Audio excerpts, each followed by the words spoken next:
Hey everyone, it's Sevy. Welcome to my guide on Intelligence Officer and rock band drummer Pela Sergeyevna. This video will discuss her kit and traces, Eidolons, best relic and light cone builds, gameplay tips, and team synergies. Let's get right into it. Net markers activated. Time for good old counterattack!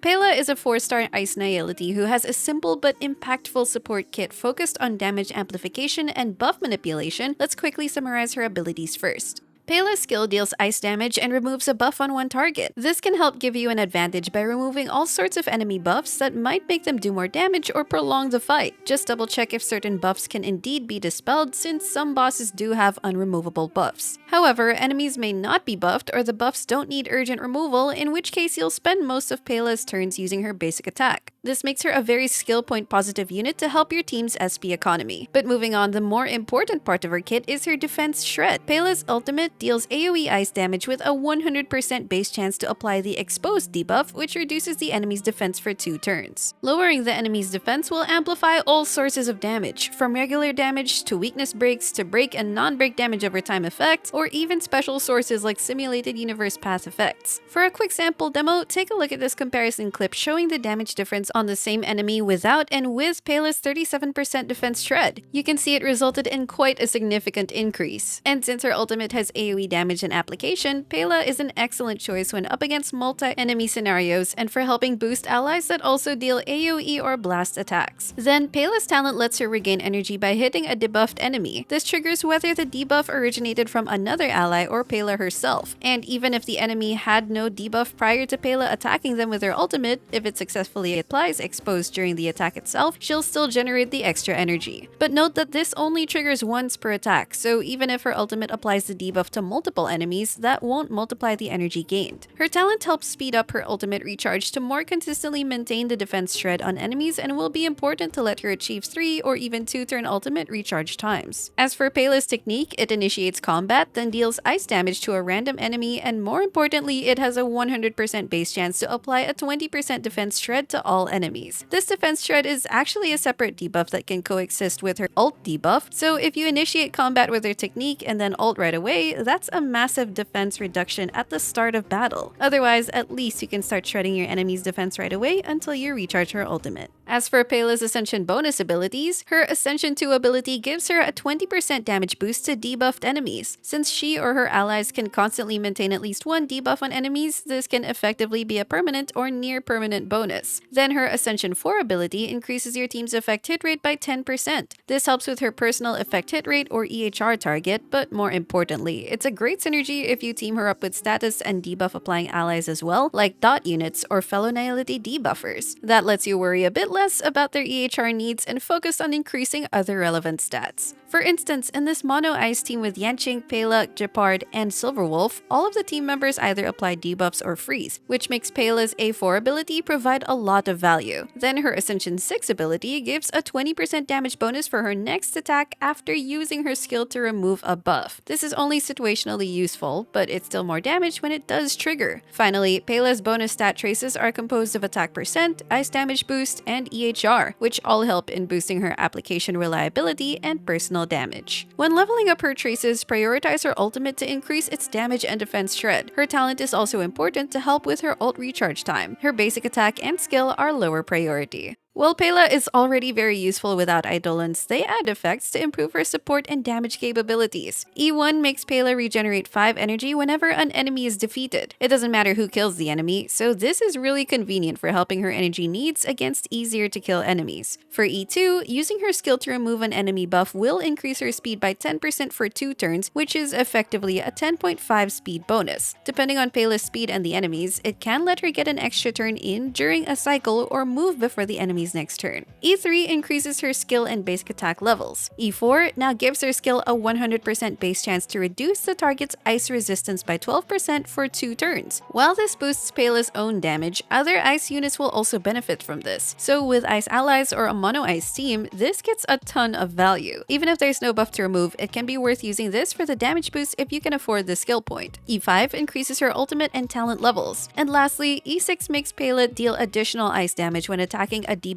enemy, thereby further boosting her own damage output.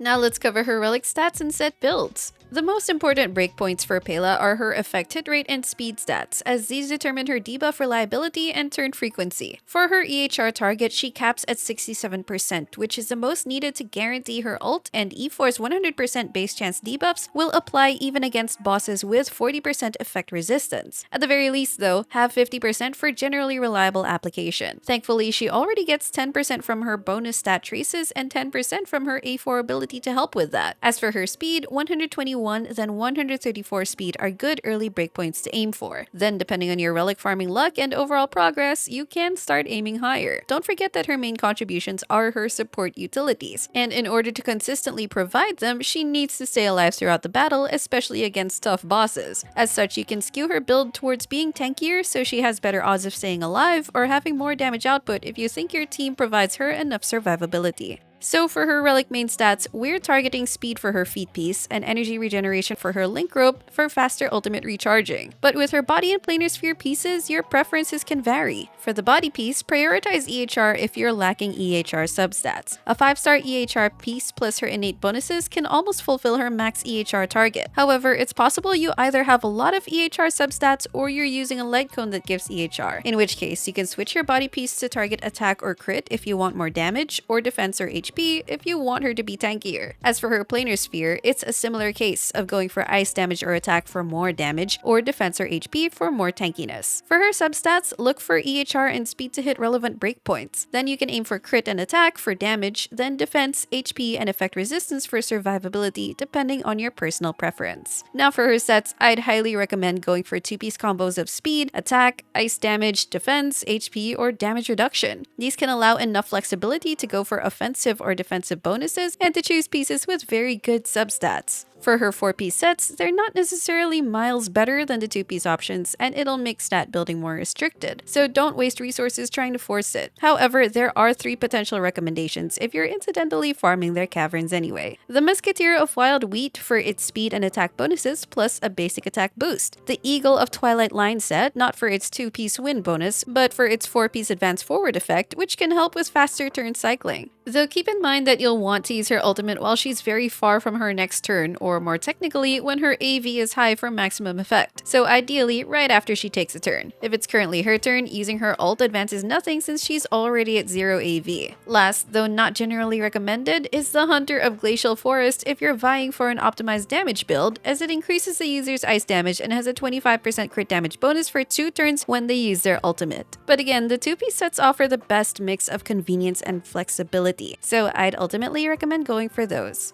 For her planar ornaments, my top recommendations are the following. The Fleet of the Ageless and Broken Keel are the best support sets for their respective team-wide attack and crit damage bonuses. The Fleet's 120 speed requirement is easy to attain with just the speed boots, while you'll have to look for 20% effect resistance from relic substats to trigger the Broken Keel's crit bonus. Their HP and effect resistance bonuses also help boost Pela's survivability. And if you're farming the Fleet, you'll get Space Sealing Station pieces too, which is a good option for boosting her personal damage. The Pangalactic set is also fine since it gives both EHR and attack bonuses, though be wary if it will overcap her EHR stat. Unfortunately, it's not efficient to farm since it shares a world with the Celestial Differentiator, which isn't really a well-recommended set. Now let's move on to her light cone recommendations. A free-to-play friendly and excellent option is before the tutorial mission starts. The 40% EHR fulfills so much of her EHR target, giving you more relic stat flexibility. It also gives 8 energy when the user attacks enemies that have defense debuffs, which can help her attain a consistent 2-turn ult recharge time. Unfortunately, it's only a limited time reward. Another excellent alternative is the Resolution Shines as Pearls of Sweat, which gives the user a chance to apply a defense debuff upon hitting an enemy. It stacks with her own defense debuff, leading to more damage amplification. However, you'd preferably want this at high superimposition like S4 or S5, since the base chance is quite low without superimpositions, which makes its application more unreliable without building more EHR. Another alternative is Goodnight Sleep Well, which is more damage focused, though it wants multiple debuffs on the enemy to maximize its damage bonus bonus effect. Of course, if an actual dedicated DPS wants it more, then prioritize it for them first. If you really have none of those options, your backup options can either be the 3-star Light Cone Void for a temporary EHR boost, or the 4-star Eyes of the Prey Light Cone, which gives a wasted dot damage buff, but at least a constant EHR bonus. And if you manage to pull Incessant Rain, Silverwolf's signature Light Cone, then its EHR bonus, conditional crit rate bonus, and damage amplifying debuff all synergize nicely with Pela. So when it comes to Pela's rotation, you'll generally want to use her basic attacks to generate skill points for your team. Use her skill when there's an enemy buff that's high priority for removal. Depending on your build and combat scenario, her ultimate recharge time will generally either take 2 or 3 turns. A 2-turn rotation using only basic attacks is possible if you have the tutorial Light Cone, a 5-star ERR rope, and at least talent level 7. If you're not using the tutorial Light Cone though, it could be done by a mix of inserting a skill attack, proccing her E1 enough times, and or getting hit, which are more situational. Otherwise, with an ERR rope, she can achieve a consistent 3-turn ult recharge time even with only basic attacks. Finally, when it comes to team comps, Pela can generally slot in support flex slots of many team templates. Let's just note some general important synergies to keep in mind. To start, when you're up against ice weak enemies, Pela can be a great choice to help break the enemies faster. And thanks to her AoE ultimate attack, which can be quite spammable, she's a very effective unit to contribute faster breaking and consistently maintain a defense debuff against multiple enemies. With her defense shred, she can amplify the damage of both regular DPSs and dot-based units, since reducing defense amplifies all damage sources. So hyper carry, dual carry, and dot teams are all potential teams she can support. In many hyper carry teams, Pela as a debuffer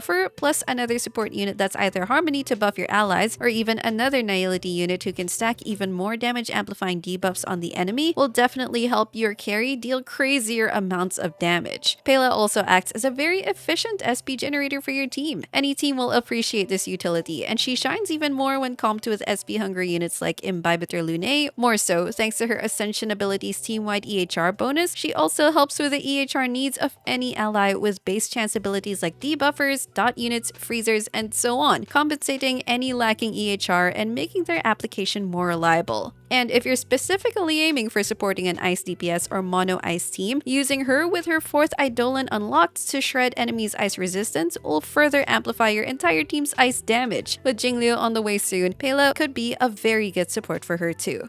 I've also seen commenters ask for some notes regarding a character's autoplay behavior, so I'll try to add those too in my guides now, starting with Pela. Unfortunately for her, it's not great. The biggest problem I noticed is that Pela tends to use her skill even on enemies that don't have buffs. While it does regenerate more energy, the AI also doesn't know that I've optimized her for a 2-turn ult recharge time that only requires basic attacks. So all this ends up doing is waste skill points and create excess energy. It does apply the ice resistance debuff since I have her E4 unlocked, but even if she's the only ice unit on the team and not even contributing much damage, she still uses her skill. There are some cases where she does use her skill buff removal on the correct enemy, like getting rid of Amara-struck enemy's revive buff. However, this seems quite inconsistent and more coincidental. In one baffling instance, she used her skill on a Amara-struck enemy that was already broken, had no revival buff, already had ice resistance debuff, and even if Pela's basic attack alone would have been enough to fully recharge her energy. As a result, it worsens the team's SP economy, whereas in manual mode, I'd have little to no problems managing this same team's skill points. I guess the artificial intelligence needs to learn more intelligence from Pela.